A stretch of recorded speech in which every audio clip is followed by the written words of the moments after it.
All right, and now welcome back. Now let's take a look at what we have on the political landscape. It's now Iron Politics with only 7 days to the polls.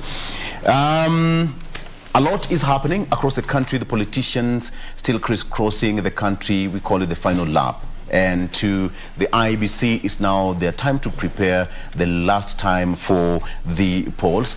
And yes, we have to get it right this time around. In the studio, I have got Rose Mulwa, who is aspiring to be the governor of Machakos County. There you have her. Welcome to the show, Mheshimiwa. Good morning. As well as we have got Philip Chebunet, who is a lecturer of Communication, University of Eldoret. He is also the UASU Secretary General, University of Electoral Chapter, as well as strategist William Samoei Ruto presidential campaign. Welcome to the studio, Philip. Thank you very much. Let me start with you, Rose. Now that it's ladies first, how is Machakos? Oh, Machakos is okay, but there's a lot of work to be done. Right. Yeah, because first I want to say thank you very much for inviting us this morning.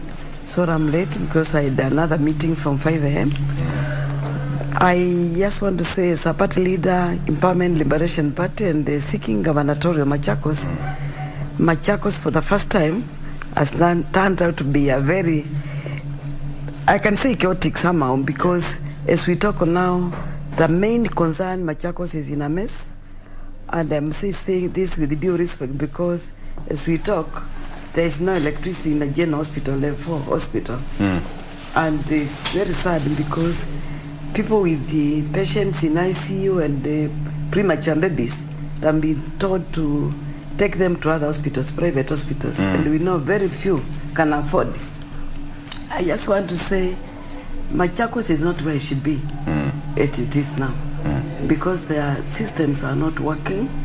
Talk of health services, water, there's acute shortage of water, there's food shortage. I think I can say we have a lot of work to do. And then when you think of the people who are seeking the gubernatorial, yes, we can see there's a lot of anarchy. Because the other day we saw people had assembled for prayers, but then it turned out to be chaotic. I just want to say we are not suffering Machakos because of lack of representation, because in general, Ukambani have been represented very well. Yes. From national level, the only thing we have never got was our president. But we have had deputy president, chief of staff, we have got CSS, governors, and up to MCS. So it is a lack of poor leadership. That's all I can say. Representation is not an issue. It's lack of poor leadership. And more so when you say, I can say it is people went and they did not work as a team. And that's why we can see Machakos is in a very bad state. Okay. Yeah. We have got 7 days to go, and you're seeking the mandate from the electorate. And we'll wait to see how you're going to deliver. Yeah, I'm seeking. I think, thank you, that is a very good question. But what I can see is that the people of Machakos, they have to decide, because there is a lot of property in Machakos. Yes. There is a lot of unemployment. And the people of Machakos have suffered. And I say this with due respect because when I go around, the people who are mainly affected are the men of Machakos. You start your campaign from Monday to Friday, 8 a.m. to 6 p.m. That is the timelines of the IBC. And all that time, you will find the men in the streets. They're in the streets, they become like supporters of buildings, and there are so many. And when I went there, I was saying that I was going to create jobs for the youth. But it's not the case, because even the adults, they have no jobs. Yes. The poverty level in Machakos is that high, and I can say categorically there is no middle class in Machakos. Okay. It's the very poor and the rich. So you have got a huge task ahead of you. And Philip, when you hear and you see Mheshimiwa Mulwa here, women have completely dived into that kind of, into the politics, and they're seeking, heavy positions, like she's running for a gubernatorial seat in Machakos County. This shows something great even as we head to the election, right? Thank you very much for having me this morning. I would like to laud my sister here. I think the women have come up. And for us to get the two-thirds gender and to achieve that two-thirds gender rule, I think we need such ladies like my sister here in Machakos and also in the whole country. And I see if women come out, I believe they are going to give men a run for their money because we have lived in a male-dominated society for a very long time. And we want to see now women coming out. We don't want women to be sympathized, but we want women to fight. And the fighting spirit that I see in women now, I believe in the next government, yes, there will be quite a number of women. You can see what's happening in Rwanda. You can see women are more than men in parliament. So I think we are going to achieve that. But even Kenya as a country, I think we're still struggling with that. I think the culture in Kenya is a very bad one, because you'll find even the senators that were elected in the last Senate, there were only, I think, 3. But most of them are nominated. So this issue of dishing positions to women, I think, should come to an end. Women should fight. You can now even see that the boy child has been neglected because most efforts have been concentrated on the girl child. And the girl child has come very well. And you'll find now affirmative action for the boys. Are you trying to confirm what she said? Because she said that men in Machakos are suffering more. In fact, why so, Madam Rose? In fact, I want to say this with I respect the men who have been there in front of me, my brothers. Yes. But what I want to say now, like in Machakos, I'm saying men first and ladies second, because it has come a time now, if you go around Machakos, the women they seem to be well kept. They are looking healthy and that kind of thing. But the men of Machakos, in fact, when I'm elected as a governor of Machakos, I'll give a priority to the men because they are suffering. Because the men, the brothers who have been there before, they never thought. I don't know whether they never thought or they never went around and assessed the ground. The men are suffering, and you can't imagine. I was called in one of the sub-counties to go and pray for the men because they are burying 5 every month because of depression. They are taking this thing called munguka and that traditional blue, and they are tipsy from morning until evening. So they are so depressed they commit suicide. And I'm not talking about people who are not educated. Yes. 2 weeks ago, I attended one burial of an engineer who committed suicide and he left a note. Then the other day, it was another young person. So they are committing suicide. They are so depressed. I think a time has come now that we don't just go by the books, but we become practical and know that our sons, our brothers, our fathers are suffering. I think, that's a situation that needs a serious intervention, not a political intervention. It's not. Right? Yeah. Because depression is real. Okay. Let me just talk about the issue of an election, 7 days to go. What should you expect, starting with you, Rose? What should you expect now that everything is now coming to an end? I think what I expect is that people to make the right decisions when they're electing. If they are suffered enough, if they are seeing leadership like Machakos, where the men. Yes. So I don't see why it is big deal or breaking news when I'm seeking as a woman, and I'm not seeking leadership in Machakos as a female governor.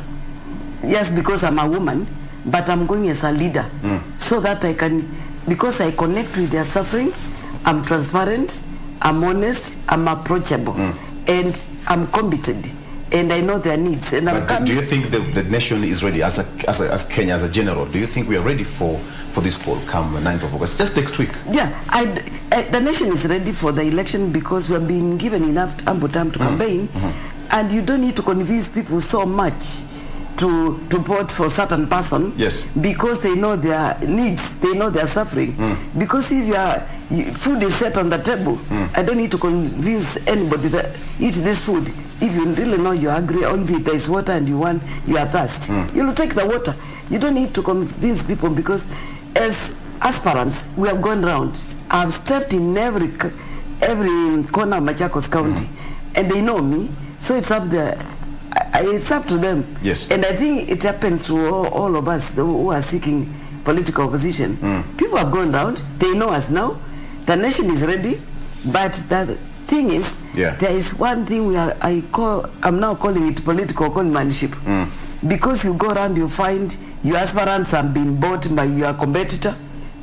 Not aspirants, sorry. Yes, agents, right. And even supporters. And you wonder what is the... I don't know. I don't know. You can't blame your competitor, and you can't blame the aspirant. It is Kenyans. We have to wake up, and if you feel you are suffering, if the shoe is pinching you, get a better shoe, a shoe which is fitting, instead of just going and it's because of money. They are given 50. They will go around asking you for 50 shillings. You wonder what will it do for 5 years. I give you 50 shillings, and you want to use that 50 shillings to put somebody in office who you know cannot deliver for you. It is a shame, but I know also IEBC is ready because they are competent. Yeah, because they're saying that the last batch of the presidential on all the electoral materials will arrive in the country on Wednesday, according to the papers, and the training of polling clerks and agents will also continue. But then she's raised a very pertinent issue of electoral disruptions. When you hear certain candidates colluding with other agents from other parties to disrupt an election, this one points a very tricky situation come August 9th, because you'd see a situation of many people heading to the court to appeal an outcome of an election. Philip? I think going by what we are seeing even in the papers, yes, you hear words like close to call, neck to neck.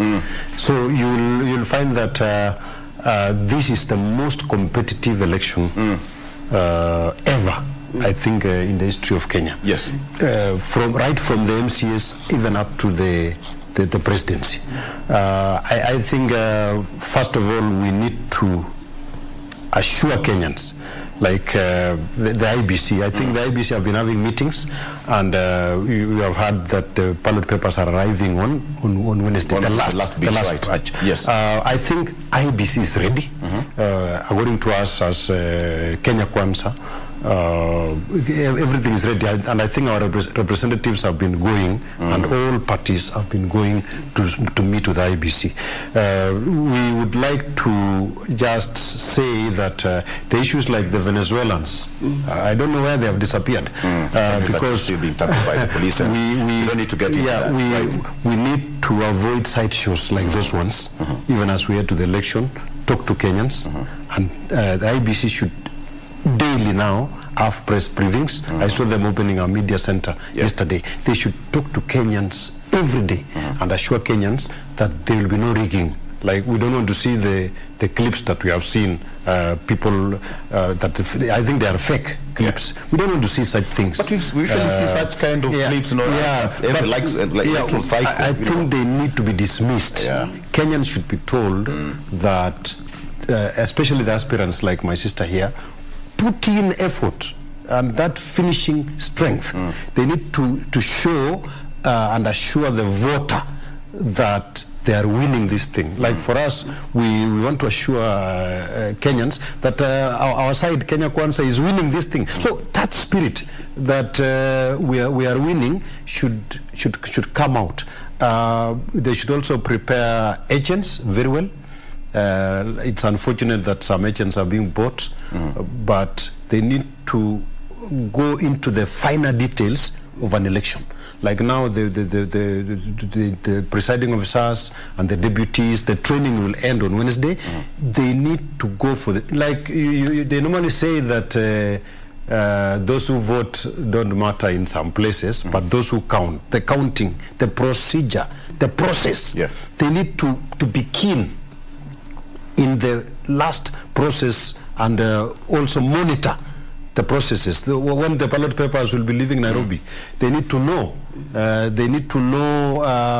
How many officials will be in a polling station. Yeah. They need to know even the number of voters. Which IB said that everything is taken care of, and every polling station should have a maximum of 700. So I want to tell the candidates that they need not only to concentrate on campaigning, they need also to check that the result will be genuine. They need to look at the IBC processes. All right. That will be very important in this last week. I hope Mheshimiwa has just picked that, because now she's a contestant and you've given her free consultation. But then, Mheshimiwa, consultation, because when you talk about agents being compromised, what have you done about it? Have you reported?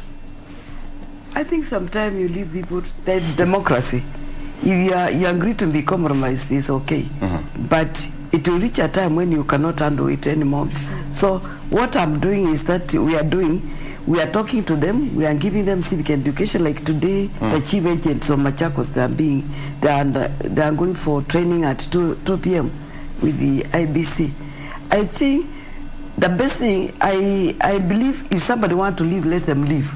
You can't force somebody to work with you.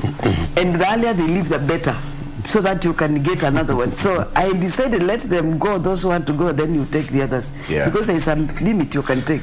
There are enough people. My concern is that the people of Machakos, particularly Machakos, I'm just telling them they have suffered.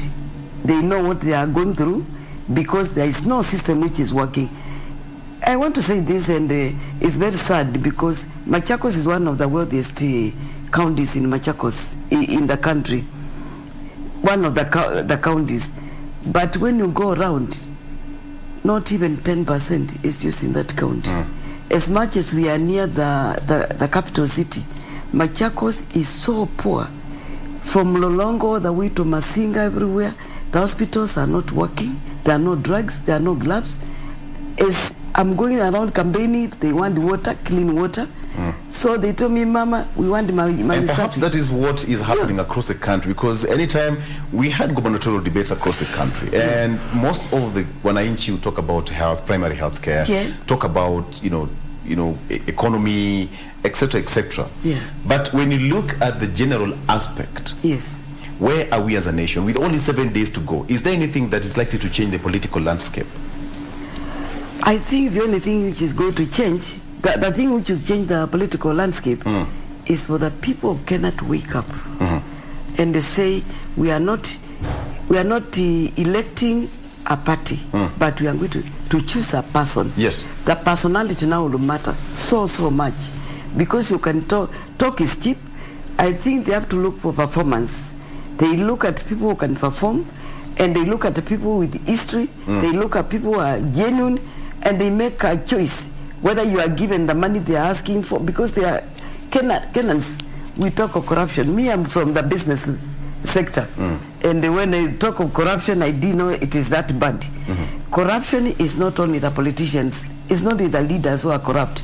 The people down there in the village, I can say they are corrupt, because if somebody, the first thing when they see your car, they're asking for 50 shillings, they're asking for money, they're asking for food, and they know very well that some of us are just coming from the business sector, and we are using our saving, we are using goodwill, wishes to campaign.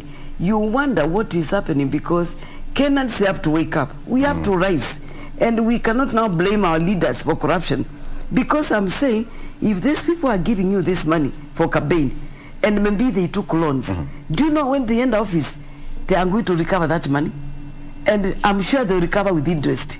So I can tell people of Kenya, go and vote, and particularly people of Machakos, come 9th, just go and vote the right person, the person who you think is going to assist you change your lives, because the lives are, I think Poverty is everywhere. Yeah. It is everywhere. All right. It's everywhere. I don't have it. She said that whoever will recover the money will recover the money with interest. Yeah, they will. I would imagine how expensive it will get to at that particular point. But then, with only 7 days to go, let me also get your point on that. Is there anything likely to change? Because today, the DP is heading towards Ngishu, and Honorable Raila Odinga is heading to the other side of Nyanza, that is Kisii County.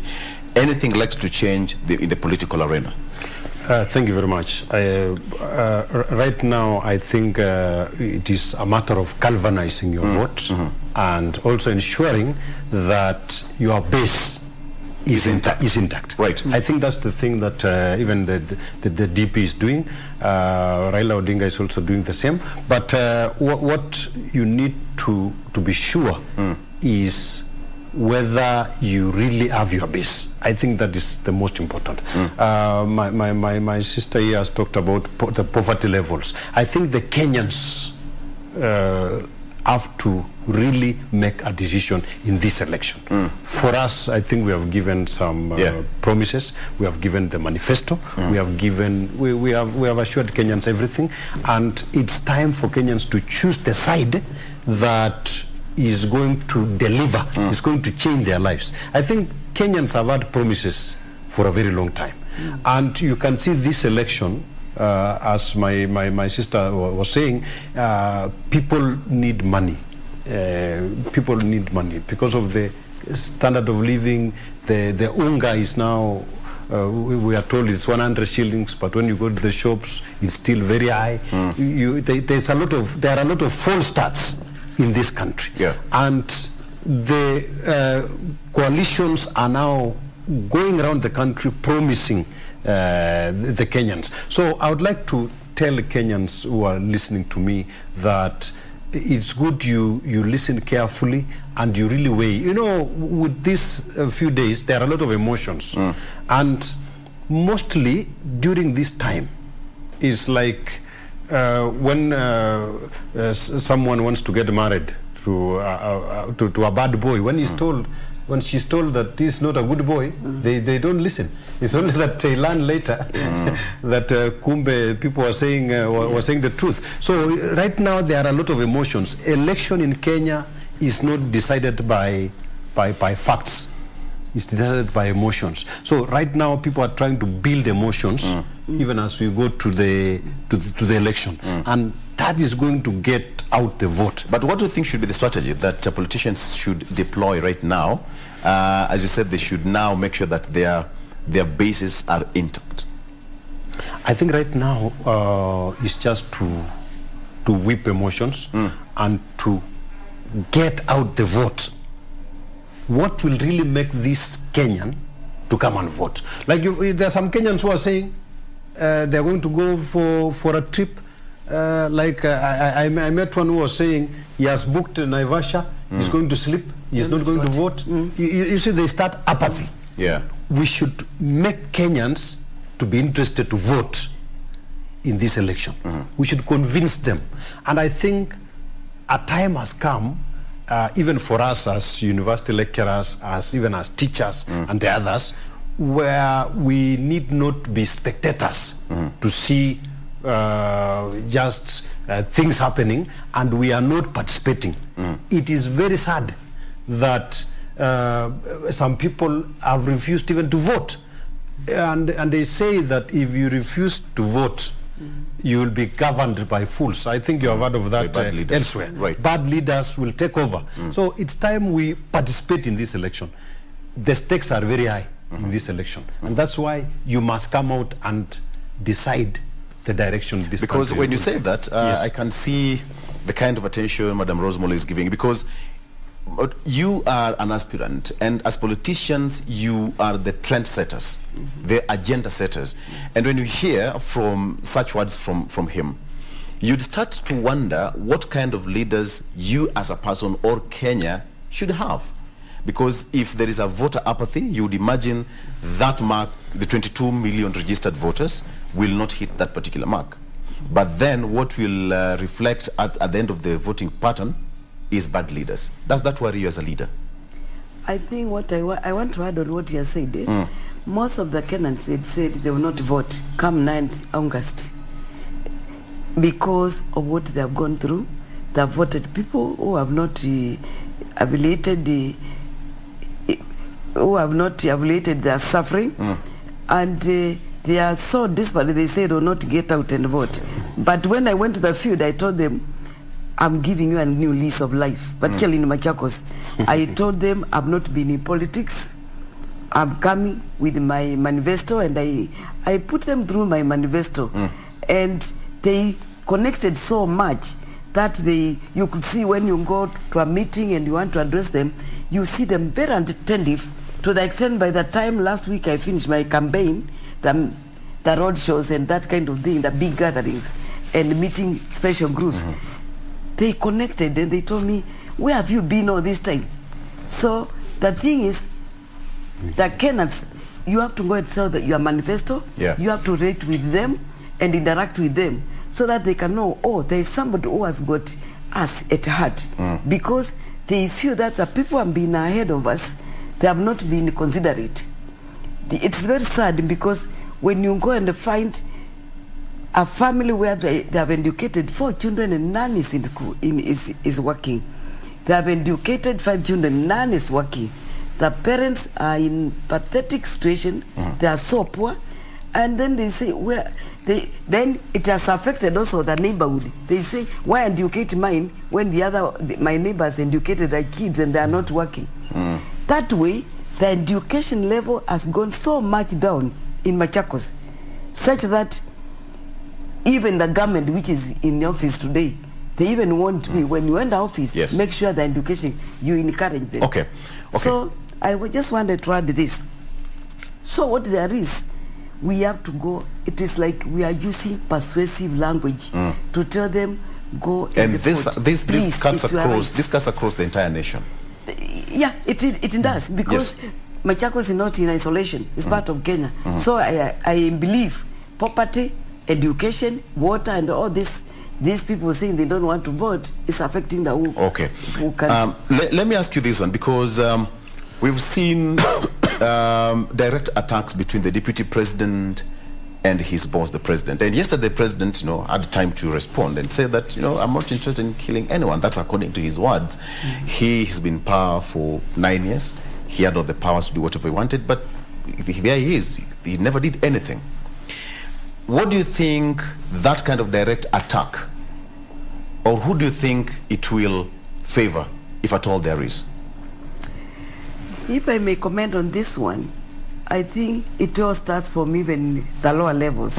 You have seen low levels, someone just comment something, and there's a lot. Let's not forget that there's a lot of tension, and when people are under stress, they can say anything. Yes, I think that one, it is between the two generals. Among the two generals, they know they relate with one another, and I do not want to interfere so much on that one. But all I can comment is that if there is an issue among leaders, the best thing is to sit and iron it out, and they iron it out behind the scene, because when it comes out in public, it portrays a very bad image for leaders. So I'm even telling my competitors, we don't need to abuse each other in public, because if you enter office, how do you expect people to respect you? So I think it comes a time when I can advise the leaders of this country to try some things to sort them behind the scene. Just like in a family, you find a father and the husband and the wife, there have issues. You don't address them in front of children, because the image we see you as a father of the nation, a leader of the nation, and if you can't work in harmony, then it shows that we are not safe. So I just want to say, this one, they should do it behind the Okay. What does it portend, Philip? What does it portend to the voters? Because can we just treat it as just politics? Because they've known each other for 4 years. No. You know the problem, Oloo, is Uhuru Kenyatta is the chairman of Azimio. I think that one you're aware. Yes. And so Ruto sees this as a boost for Raila Odinga. So, and I think what the president should have done, he should have learned a lesson from Mwai Kibaki. I think Mwai Kibaki really, when he was leaving office, he was the most quiet, and he just left and went to his farm and kept quiet. So I think the reason why Kenya Kwanza are seeing Uhuru Kenyatta as interfering is because, you know, when the head of state speaks and says, you will see me in the last 1 week, I'm going to deal with you. I think that is very sad. What the president should, is even older than Ruto. He should call Ruto, make a phone call and say, I'm not interfering. He should even announce, even tomorrow, and say, you see, I've left this politics. I am ready to go home. You saw him doing a farewell at State House, where the staff were even shedding tears.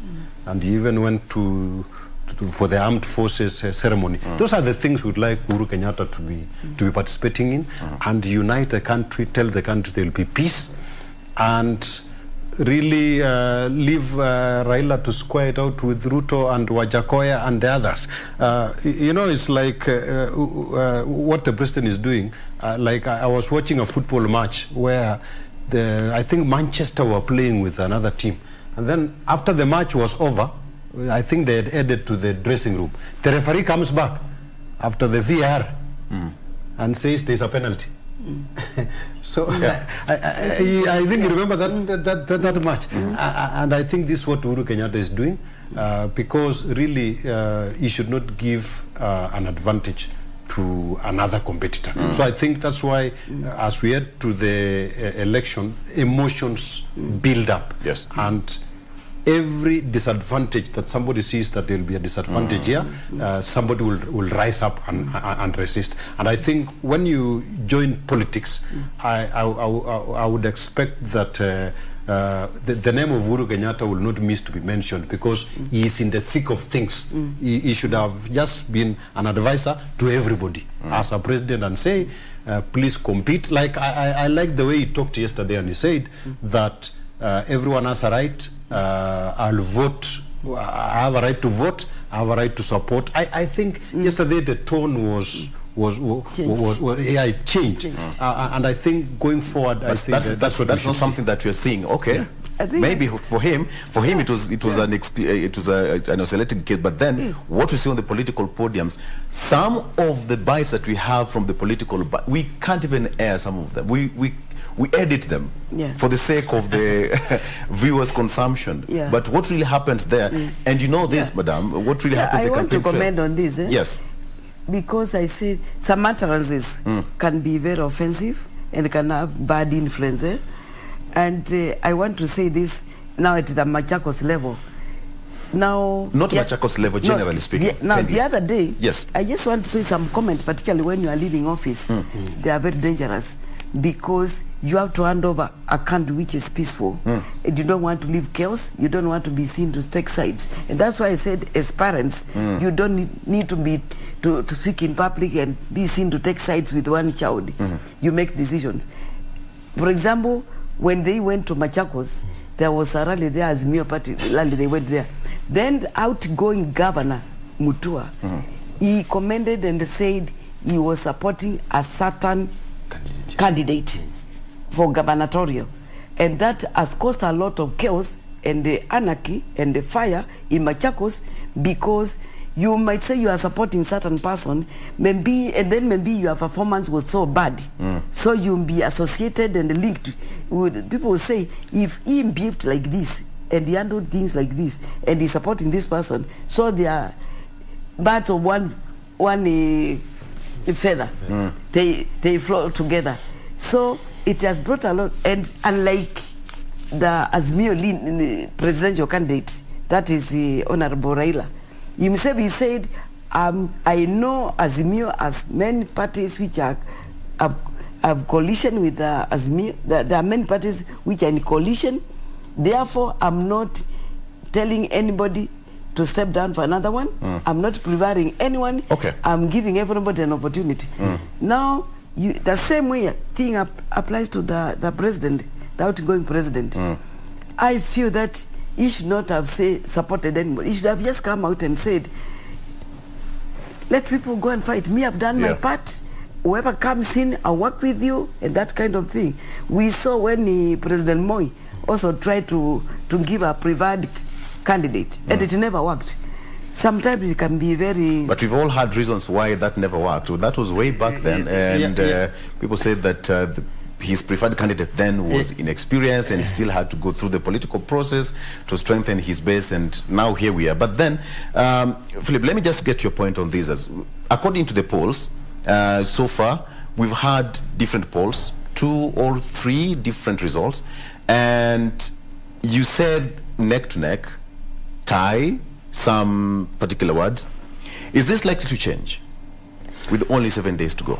Yeah, you know, Raila Odinga has been leading in all the opinion polls since he participated in elections. He normally leads, but the last minute you can see even the star, Ruto is overtaking. So I think these opinion polls must be fake.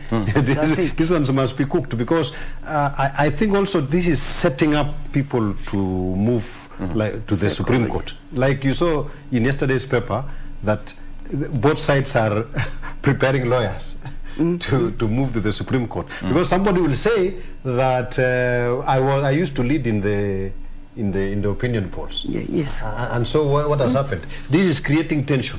I don't think that, just to correct, because this media house, and it is also happening in Machakos. We cannot authenticate how they did their research, so we can't entirely disqualify that. But you see, but you see, I like the question that is even being asked here, that if the elections were asked today, it is not on Tuesday. Next week. You know, opinion polls are based on now. Like you can be told, if you are to marry, who would you marry today? And I think that will change if you wait until next year. Things can change. Okay. So it is a feeling. In this writing, we use the present continuous. So even food. Right.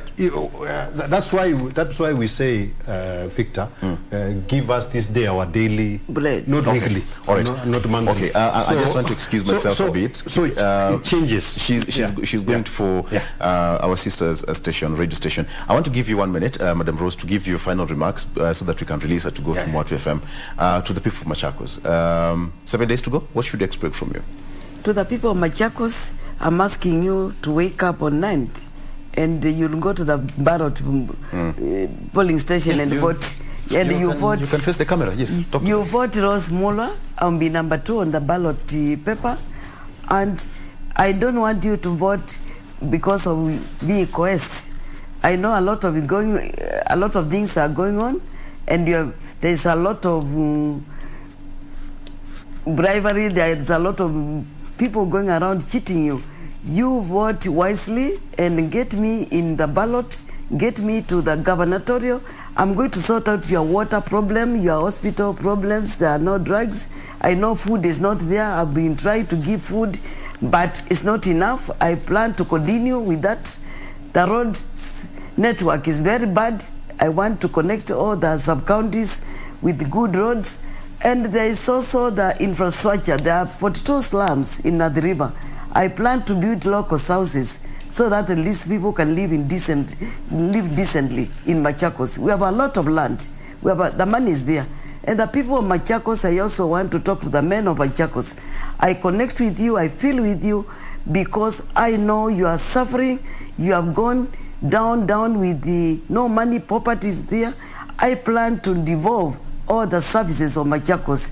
I want to make sure that the money goes to the wards. We have 40 wards. I'll make sure the money goes to the 40 wards. And when it goes to the ward, I'll send it to the location, sub-location, to the area, to the village. So I'm very grateful. Don't be moved by what you hear. All right.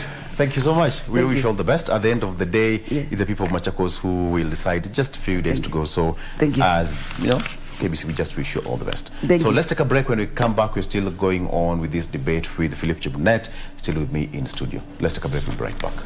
Thanks so much. Thank you. It was nice.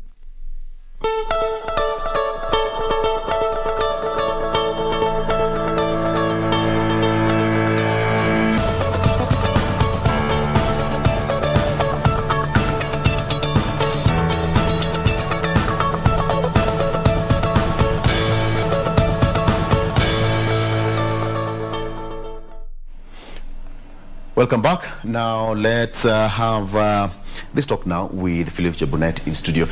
Philip, let me just ask you this. I asked you a question on the opinion polls, and I'm still interested in knowing how this might change, because perhaps another one might come out before the election day. Are we likely to see any change in the numbers, and to whose favor, just in case? Because now almost all the top candidates are now moving to solidify their support bases. I think I'd say that things are subject to change. And I gave you a few examples, like food. And I said that if you are asked about food today, what you will eat next week is likely to change. Even marriage, whom you do marry now and next year and 3 years. So things are subject to change. These opinion polls have really set up the country for a competition. But I think the side that I lean towards myself, I think we have the numbers. And if you check the numbers that we have, is over 9 million. So, and I think going by that, I think the best thing for you to take opinion polls is for you to dismiss them.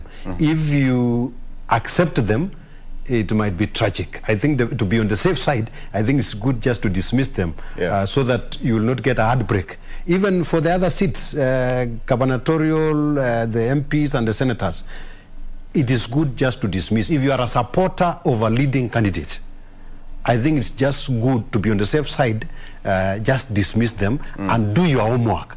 The best way to support a candidate is to do an opinion poll in the polling booth. In the polling booth, that is the real opinion poll. If you just depend on opinion polls and then you don't go and vote, that will be tragic. Yes. It's good for you to appear at the polling station and vote to ensure that that opinion poll that has really placed your candidate ahead is going to work. So why are people so much against opinion polls? It's like we really do not want to get the real feeling, because every politician wants to know that he's ahead. So when you're getting an opinion poll giving a different result, nobody is ever ready to take that. You know, as a teacher, I would tell you that being number one is very risky, even for a student, because the only way you can come is to come down. But being at the bottom, the only way you can come is like when you're fallen to the floor. The only way you can come is up. So I think being on top, you really have to do some homework to remain there. So it is not going to the top that matters.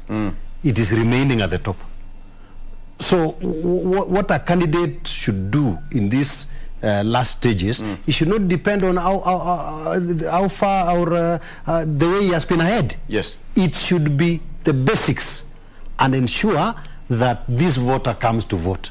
And that's why you see opinion polls depend on feelings of people. Like you'd meet some respondents and maybe the person designing the tool of the opinion poll wants to get a certain result. And truly is going to get a certain result. Some pollsters are also related to some candidates. Like you'd see a media house doing an opinion poll, like the ones that we have had. You would see individuals of a certain company doing some statistics. But you will also find that since these fellows will be voting, like, by the way, Victor, do you know even Chebunet himself will vote? He's a voter. Yes. So every candidate has something that or someone that they prefer. So the way they make these tools in the research that they are doing is also subject to question. As a strategist, what are some of the plans and tricks and plans should a candidate deploy at this particular point to make a change, to have a +1 vote as we head to the polls? The first thing that a candidate must do is to ensure that people turn up to vote. That is the most important. Messaging? At the last minute, they should really concentrate on getting out the vote. Yes. Like for now, and that's why you have seen our candidate, William Ruto, is going to major towns, but there's also a lot of mobilization going on. If you want to win this election, you must get out the vote. People must come out. Like what we are telling our people, if you love the candidate that you want, you must come out and vote. This kind of talking at the centers, and some even don't know where the ID card is. They even don't know what will happen on the day of voting. Like you'll find people indulging, taking a lot of hard drinks. Some even fight and do very funny activities that may make them not to vote on 9th. In fact, most of the candidates are really praying for low voter turnout in some areas. So, as a candidate, you should really work very hard to ensure your people turn up. Yeah. If they don't turn up, you lose this election. So it is the turnout. Like you saw in 2017, around 17 million voters. Yes. Out of that, that's around 79% voted.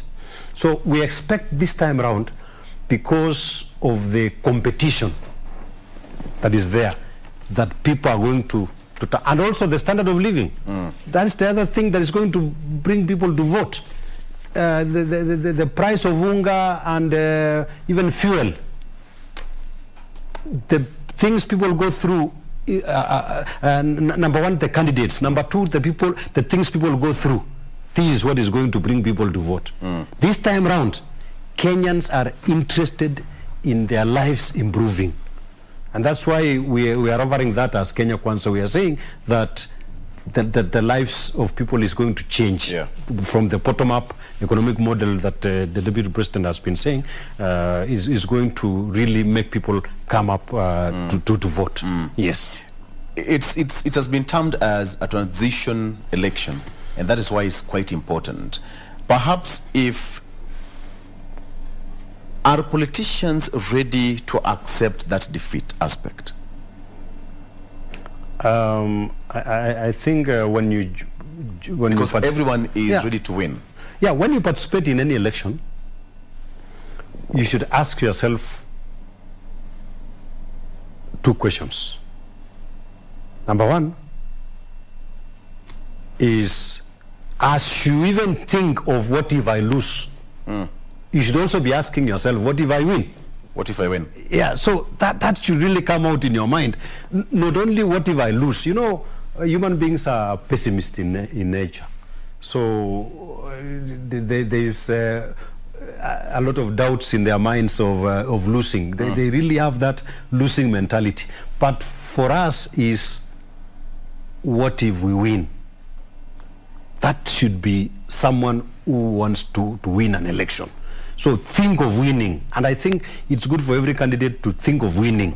But on the other side, of course, anything can happen. If you have not done your homework, if you have not campaigned enough, if your manifesto is just hot air as a candidate, you will not get the vote. Yes. So don't expect any miracle if you have not put in effort.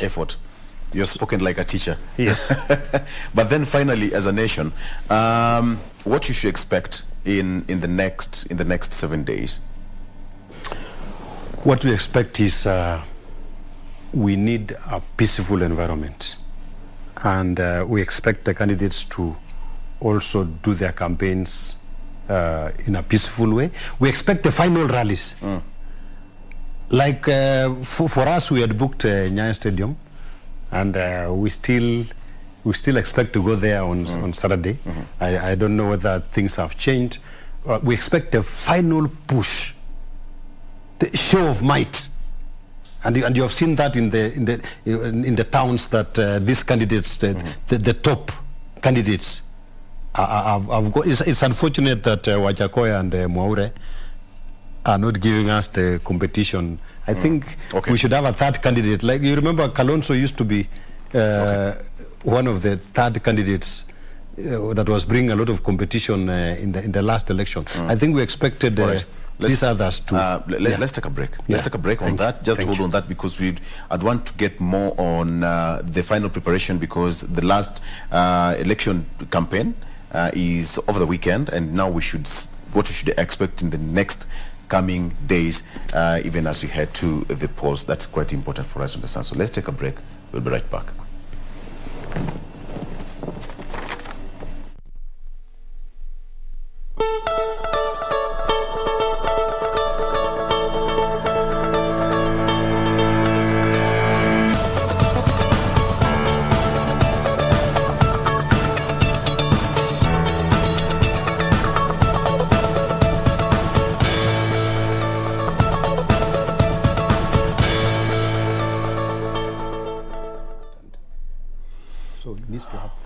And welcome back. Still having our discussion. We are here with Philip Chebunet. Before we took a break, I asked you a question on what you should expect in the coming days, because it's now the final lap for all the four presidential contenders, so to speak. We have got Wajakoya, Waiga Mwaure, we have got Deputy President William Ruto and Honorable Raila Odinga. What should they expect in the coming days in terms of having the final touches, solidifying their vote block, and messaging and packaging the entire campaign outfit for them to deliver on the 9th of August? I think, Victor, the best thing for you to do now as a candidate is to solidify your base. That is very important, and that's why I believe Raila will end up in Nyanza to do some rally somewhere in Siaya and Homa Bay. The way Ruto is doing now in Uasin Gishu, he is even in Nandi right now. He has gone to Nandi 4 times. And he will be in Uasin Gishu, Cabernet, and Eldama Ravine, and finally in Nakuru. So I think it's good to solidify and have a strong base where so that you start with the 3.2 million votes in Rift Valley. And I think that's very important. Ensure you go to your... when you go to your base, like if Ruto leaves Eldoret at 12, you will be energized even to move to Nairobi and other parts of Kenya, because you will really talk with a lot of emotion to the people and tell the people this thing is ours for the taking. And also this election will be decided by voter turnout. So it's good to show the people that if you don't turn out, this election how important may be is challenging. Next week, Tuesday, 9th, election? It is very important because, as we have said earlier, the turnout will be very important. Like you have seen... General, how important is this election? This election is very important, especially for Raila Odinga. You saw last time he said there was 1 bullet. And I think maybe, Uhuru Kenyatta is in government. He has given him another bullet. So I think that is very important. And you cannot imagine also that Ruto is also fighting. The stakes are very high. To be in the opposition is terrible. In Kenya, you saw. That's why Raila Odinga has been fighting for the last 4 times that he has participated in elections, because being in government, you really determine the direction of the country. So everybody would like to be there, and that's why you see William Ruto is really working very hard to ensure that he wins this election. So the stakes are very high. Nobody will leave the other just like that to win without a fight. There has to be a fight. Just to be a fight. It's called a transition politics. So there has to be a fight, and it's a game of numbers. What about us as a nation? How important is it as a nation? You see, our nation has experienced false starts for a very long time. You remember in 2002, when we were ranked as the most optimistic country in the world. I think you remember that, Victor. After America, it was Kenya, the most optimistic, the second most optimistic country in the world. And we lost that after 2007, 2013 and 2017, we lost that. It is time now to capture that mood that the country was in. You remember Kenya was being compared to Malaysia and the other countries that were doing very well. Yeah. This is now time for Kenyans to recapture that and set Kenya on a good course. Yes. You know, yesterday when we heard Honorable Raila Odinga speaking in Eldoret, he made some hard statements that some leaflets going around, and when you talk about some short video clips doing around on social media, do we really have to go back to where we were in 2007, 2013, and even 1992? It is unfortunate that such leaflets are there in Eldoret at this time. And let me say, since I come from there, Uasin-Gishu is the most peaceful. Is the most peaceful county in Kenya. And I think it's unfortunate that NCIC, and I think NCIC are not serious, because they have ranked Uasin-Gishu among the 6 hotspots. And I think these NCIC are not serious, because if you check what's happening in Uasin-Gishu right now, people are living in peace, businesses are doing very well. I think these are just people who want to scare voters so that we will have a low voter turnout there in Uasin-Gishu. But generally, Uasin-Gishu is the most peaceful. I think there are some candidates in Uasin-Gishu who keep on talking about that there will be no peace, there will be violence. And I think it's unfortunate. Uasin-Gishu is very peaceful. They have now appointed some old men called eminent persons.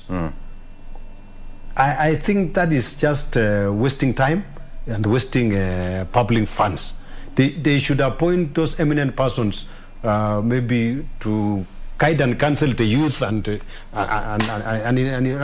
do some work in the church. But appointing eminent persons and imagining that there will be violence, there will not be any violence in But Uasin-Gishu. what you've said is quite, you know, it's striking, because when you talk of some leaflets doing around meant to scare particular people, when you heard, you know, politicians say that everybody, you deserve to live, because as a nation, you deserve to live anywhere you want, right? So perhaps we don't need to get to this particular situation where we'll have mass movement of people moving from point A to point B because of such kind of leaflets. You say that you come from that particular area. Give me just a general mood of how Eldoret, because Eldoret is a cosmopolitan city, so to speak. Most of the MCAs even elected in Eldoret, I have even my former student called Lucy Njoroge, who is vying for Uruma MCA, and she was the immediate MCA. She has done very well there and bringing people together. We have even people of other tribes who have won to be MCAs in Uasin-Gishu. So I think those leaflets are unfortunate. Yeah. I think Raila did very well, telling Kenyans that they can live anywhere in the country, and I think he did very well, and we thank him for that. Kenyans should live everywhere, and what I would like to tell my relatives and my neighbors and my people in Uasin-Gishu that live in peace, love your neighbor, let's come out and vote on 9th, and our country will be very peaceful going into the elections. Okay. Yes. You know what? I think that is the best point for us to stop this discussion, because just to reiterate and just to echo what you've said, 9th of August, just next week, exactly 7 days to go, wake up, go vote, and go back to your business as usual. Life will continue. So that has been the case in this particular country. There's no problem. Thank you very much. Right. I think what I'll just want to tell Kenyans is that right now we are preparing, as Kenya Kwanza, we are preparing for this election on 9th. We are ready. There will be no rigging. And I think it needs to come out very clearly. Everything is prepared by IBC. There will be no rigging. All the presiding officers, everything is being organized. Okay. And I think people should come out. There will be no violence. Vote and get to your house, wait for the results. All right. I think I just let that one pass because you don't have your opponent to counter that. But you have all the space to speak on for Kenya Kwanza. You didn't have your opponent to counter that. But anyway, that's how it is sometimes here in studio. Now let's take a break. That is where we end it. And Jane will be up next with what you should expect. Let's take a break. We'll be right back.